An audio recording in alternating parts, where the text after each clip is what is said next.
Once upon a time, in a kingdom where the rivers glittered like silver ribbons, there lived a young prince named Aelric. Though he wore a crown of gold, his heart often felt heavy, for he longed not for power, but for true companionship, the kind of love sung about in lullabies.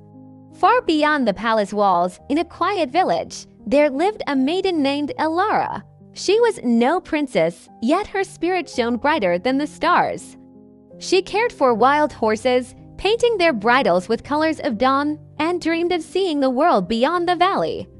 One summer's eve, when the kingdom held its great festival, fate drew them together.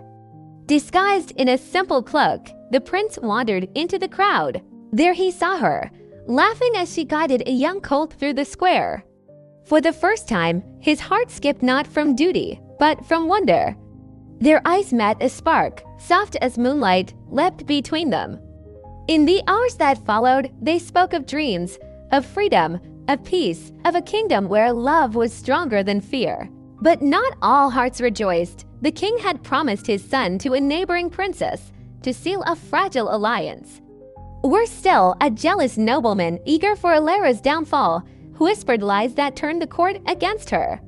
Torn between duty and love, Aelric made a vow: "No kingdom is worth ruling if I must rule without you." Together, they fled into the enchanted forest, where ancient trials tested their bond, riddles of spirits, storms of fire, and the shadow of despair.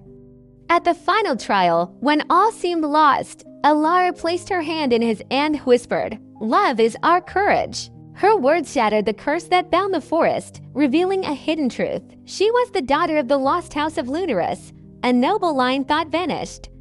With their bond proven, they returned not as fugitives, but as saviors. The king, moved by their courage, cast aside the old promise, and the jealous nobleman's lies crumbled to dust. The kingdom celebrated a union not of politics, but of hearts. The prince and Elara were wed beneath the starlit sky, their love binding not only them, but the people as one.